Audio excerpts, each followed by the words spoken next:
Hello dears, നിങ്ങൾ shed ഇടാറുണ്ടോ? Okay, നിങ്ങൾ ബ്രദേഴ്സിനോടാണ് ചോദിക്കുന്നത്. നിങ്ങൾ ഷെഡ് ഇടുമ്പോൾ അല്ലെങ്കിൽ ബോക്സർ ഇടുമ്പോൾ നിങ്ങൾ എങ്ങനെയാണ് നിങ്ങളുടെ ലിംഗം അതിനുള്ളിൽ കീപ്പ് ചെയ്യുന്നത്? മുകളിലേക്കാണോ, താഴേക്കാണോ, സൈഡിലേക്കാണോ, എങ്ങോട്ടാണ്? ഏറ്റവും നല്ല രീതിയിൽ ഒരു പൊസിഷൻ ലിംഗത്തിന് അത്യാവശ്യമാണ് ഷെഡിൻ്റെ ഉള്ളിൽ. കാരണം കംഫർട്ടിന് മാത്രമല്ല, ഹെൽത്തിനും കൂടിയിട്ട് അല്ലേ? അപ്പോൾ എങ്ങനെയാണ് പ്രോപ്പറായിട്ട് അത് കീപ്പ് ചെയ്യേണ്ടത് എന്നതാണ് ഇന്നത്തെ വീഡിയോയിൽ നോക്കാം. നിങ്ങളുടെ ലിംഗം പഴയതിൽ നീളവും അതുപോലെ തടിയൊക്കെ കൂടാൻ വേണ്ടിയിട്ട് നല്ല സ്ട്രോങ് ആയിട്ട് കൂടുതലൊക്കെ ചെയ്യാൻ വേണ്ടിയൊക്കെ സഹായിക്കുന്നതിന് വേണ്ടിയിട്ട് നേച്ചർ മാനേന്റെ ലിഫ്റ്റ് അപ്പ് ഓയിൽ, ഇത് നിങ്ങളുടെ ലിംഗത്തിന്റെ യഥാർത്ഥ സൈസിലേക്ക് ചുരുങ്ങിപ്പോയതും ഒക്കെ ആയിട്ടുള്ള യഥാർത്ഥ സൈസിലേക്ക് എത്തിച്ചേരുവാനും എക്സ്ട്രാ വളരെ നല്ല കേട്ടോ, യഥാർത്ഥ സൈസിലേക്ക് അതിന്റെ തിക്നെസ്സിലേക്ക് എത്തിക്കാൻ സാധിക്കുക മാത്രമല്ല, നിങ്ങളുടെ ബ്ലഡ് ഫ്ലോ നല്ല രീതിയിൽ ലിംഗത്തിലോട്ട് കൂട്ടുകയും നല്ല ഹാർഡായിട്ട് ഉദാഹരണം മെയിൻറ്റെയിൻ ചെയ്യാനും കൂടുതൽ നേരമൊക്കെ ലൈംഗികത്തിൽ ഏർപ്പെടാനൊക്കെ സഹായിക്കുന്നത്. ഇത് ക്ലിനിക്കലി പ്രൂവണും ആണ് കേട്ടോ. ആയുഷ് ABIS സർട്ടിഫൈഡും മാത്രമല്ല, മഴക്കാലം അല്ലെ ഇച്ചിങ്ങും ഫംഗസും ഇതിൻ്റെയൊക്കെ ഇൻഫെക്ഷനൊക്കെ വരുന്ന സമയമാണ്. അതുകൊണ്ട് നിങ്ങൾക്ക് ഇത് ഉപയോഗിക്കുന്നതിലൂടെ നിങ്ങളുടെ ജീവിതത്തിലുണ്ടാകുന്ന പ്രശ്നങ്ങൾ, സ്കിൻ പ്രോബ്ലംസ് ഒക്കെ കുറയ്ക്കാൻ സഹായിക്കുന്നു. മാത്രമല്ല, നിങ്ങളുടെ ഫോർ സ്കിൻ പ്രശ്നങ്ങളുള്ളവർ, പുറകോട്ടേക്ക് വരില്ലാത്ത അങ്ങനെയൊക്കെ ഉള്ളവർ ഇത് യൂസ് ചെയ്തിട്ട് നല്ല നല്ല മസാജ് ചെയ്തിട്ടുണ്ടെങ്കിൽ നിങ്ങൾക്ക് ഇഷ്യൂ പോകാനും സഹായിക്കും. 100% നാച്ചുറലാണ്, കെമിക്കൽ ഫ്രീയുമാണ് കേട്ടോ. എന്താ സേഫ് മുസ്ലിം അടങ്ങിയിട്ടുണ്ട്. ഇതൊക്കെ നിങ്ങളുടെ ലിംഗത്തിന്റെ ഹെൽത്ത് കൂട്ടാൻ വേണ്ടിയിട്ടും റിലാക്സ് ആകാൻ വേണ്ടിയിട്ടൊക്കെ സഹായിക്കുന്നുണ്ട്. അത് സ്റ്റാമിന കൂട്ടാൻ വേണ്ടി ടെസ്റ്റോസ്റ്റെറോൺ ഒക്കെ ബൂസ്റ്റ് ചെയ്യാൻ വേണ്ടി സഹായിക്കുന്നുണ്ട്. അതുപോലെ തന്നെ മുസ്ലിം നിങ്ങളുടെ ലിംഗത്തിലൊക്കെ ബ്ലഡ് ഫ്ലോ ഒക്കെ നന്നായിട്ട് കൂട്ടിയിട്ട് തിക്നെസ് ഒക്കെ കൂട്ടാൻ വേണ്ടി സഹായിക്കുന്നുണ്ട്. ശതാവരി ബ്ലഡ് ഫ്ലോ നന്നായിട്ട് കൂട്ടാൻ വേണ്ടി സഹായിക്കുന്നുണ്ട്. ലിംഗത്തിൽ അപ്ലൈ ചെയ്യുക, എന്നിട്ട് താഴേക്ക് മസാജ് ചെയ്യുക. മസാജ് ചെയ്ത് ഇത് ഫുള്ളി അബ്സോർബ് ആണ്, സ്റ്റിക്കി ആയിട്ടൊന്നും ഇരിക്കുന്നു. കുളിക്കുന്നതിന് മുമ്പ് വേണമെങ്കിൽ ഇത് മസാജ് ചെയ്യാം, അല്ലെങ്കിൽ ഉറങ്ങുന്നതിന് മുമ്പ് വേണമെങ്കിലും മസാജ് ചെയ്യാം, അല്ലെങ്കിൽ ലൈംഗികത്തിന് അരമണിക്കൂർ മുമ്പ് വേണമെങ്കിലും ചെയ്യാം. ഓക്കെ, അപ്പൊ നിങ്ങൾക്ക് ഈ പ്രൊഡക്റ്റ് വേണമെന്നുണ്ടെങ്കിൽ ഡിസ്ക്രിപ്ഷൻ ബോക്സിൽ ലിങ്ക് കൊടുത്തിട്ടുണ്ട്, കമന്റ് ആയിട്ട് കൊടുത്തിട്ടുണ്ട്, കയറി പർച്ചേസ് ചെയ്തു കേട്ടോ.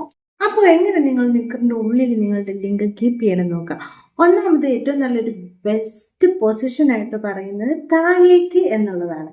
കാരണം പുരുഷന്റെ അനാട്ടമിക്കലി എങ്ങനെയാണ് ലിംഗം അങ്ങനെ തന്നെയാണ് ഇരിക്കണേ. അപ്പൊ അങ്ങനെ ഇട്ട് കഴിയുമ്പോൾ നിങ്ങൾക്ക് എന്താണ് ഈ കംഫർട്ടായിരിക്കും, അതുപോലെ സപ്പോർട്ടായിരിക്കും, അതുപോലെ നന്നായിട്ട് എയർ ബ്രീത്ത് ചെയ്യാൻ വേണ്ടി പറ്റും. ഈ സ്കിന്നിൽ ഈ തൊടയിലൊക്കെ ഇത് ഒട്ടുന്നത് അത് ഒഴിവാക്കാൻ വേണ്ടി പറ്റും. ബെറ്റർ എയർ ഫ്ലോ ഒക്കെ ഉള്ളതുകൊണ്ട് ഇറിറ്റേഷനോ ഇച്ചിങ്ങോ അല്ലെങ്കിൽ ഇൻഫെക്ഷനൊക്കെ വരാനുള്ള സാധ്യത കുറയുന്നാണ് പറയുന്നത്. എക്സസീവ് ആയിട്ടുള്ള ഒരു ഹീറ്റ് ബിൽഡ് ചെയ്യാനുള്ള ചാൻസ് കുറയ്ക്കുന്നുണ്ടെന്നാണ് പറയുന്നത് ഈ പൊസിഷനിൽ. ചില ആളുകൾക്ക് ഇത് കംഫർട്ട് ആവണം എന്നില്ല. അപ്പൊ അങ്ങനെയുള്ളവർ വേറൊന്നാണ് മുകളിലേക്ക് വെക്കുന്നത്. ചിലരിങ്ങനെ അപ്വേർഡിലേക്ക് വെക്കും. അപ്വേർഡിലേക്ക് വെക്കുമ്പോൾ എന്ന് പറഞ്ഞിട്ടുണ്ടെങ്കിൽ ഒരു വ്രിസ്റ്റ് ബാൻഡിന് അത് ഒരസാനോ ഇൻഫെക്ഷന് വരാനുള്ള ചാൻസ് കൂടുതലാണ്. ഇറിറ്റേഷൻ ഉണ്ടാകാനും റെഡ്നെസ് ഉണ്ടാകാനുള്ള ചാൻസ് ഉണ്ട്. ചിലർക്ക് മുകളിലേക്ക് നിൽക്കുന്ന ലിംഗമൊക്കെ ആണെങ്കിൽ അവർക്കും അത് ഇങ്ങനെ കംഫർട്ടായിട്ട് അവർ വെക്കാൻ വേണ്ടിയിട്ട് ചൂസ് ചെയ്യുന്ന പൊസിഷനും അതാണ്. അതുപോലെ ചിലർ ഡ്രസ്സിങ് സ്റ്റൈലിനൊക്കെ വേണ്ടി കുറച്ച് മുഴച്ചിരിക്കും അല്ലെ, ഇങ്ങനെ വെക്കുന്ന സമയത്ത് കുറച്ചുകൂടി പ്രൊജക്റ്റ് ചെയ്തിരിക്കും. അപ്പൊ അങ്ങനെ ഒരു ഡ്രസ്സിങ് സ്റ്റൈലിന് വേണ്ടിയിട്ടും ഇങ്ങനെ വെക്കുന്നുണ്ട്. അപ്പൊ ഇങ്ങനെ വെക്കണം നിർബന്ധമുള്ളവരാണെങ്കിൽ ഉറപ്പായിട്ട് നിങ്ങൾ ഒരു ഫ്ലെക്സിബിൾ ആയിട്ടുള്ള, ഞാനൊക്കെ കൊടുക്കുന്നുണ്ടല്ലേ ഈ ഒറിജിനൽ ഹൈസ്കൂൾ 6 ബോക്സിലൊക്കെ നല്ല ഫ്ലെക്സിബിൾ ആയിട്ടുള്ള അതുപോലുള്ള ഉപയോഗിച്ചിട്ടുണ്ടെങ്കിൽ നിങ്ങൾക്ക് ഇറിറ്റേഷനൊക്കെ കുറയ്ക്കാൻ വേണ്ടി സാധിക്കും. ഓക്കെ, മറ്റേതാണ് സൈഡിൽ വലത്തോട്ടോ ഇടത്തോട്ടോ ഒക്കെ വെക്കുന്നത്.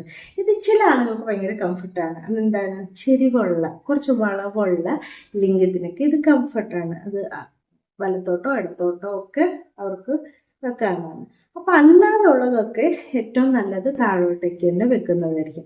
ഈ വലത്തോട്ടോ ഇടത്തോട്ടോ ഒക്കെ ചെരിവുള്ളവർക്ക് ഇങ്ങനെ ചെരിച്ചു വെക്കാവുന്നതാണ്. പക്ഷെ അവർ ശ്രദ്ധിക്കേണ്ട കാര്യം എന്താണെന്ന് വെച്ചാൽ ഫ്ലെക്സിബിൾ ആയിട്ടുള്ള ബോക്സേഴ്സ് യൂസ് ചെയ്യുകയാണെങ്കിൽ, അണ്ടർവെയർ ഒക്കെ യൂസ് ചെയ്യുകയാണെങ്കിൽ അവർക്ക് കുറച്ചും കൂടി കംഫർട്ടായിരിക്കും. ഇങ്ങനെയുള്ള കുറച്ച് ഇറിറ്റേഷനും പ്രശ്നങ്ങളൊക്കെ മാറ്റാൻ വേണ്ടിയിട്ട് സാധിക്കും. അപ്പൊ ഇത്രയേ ഉള്ളൂ.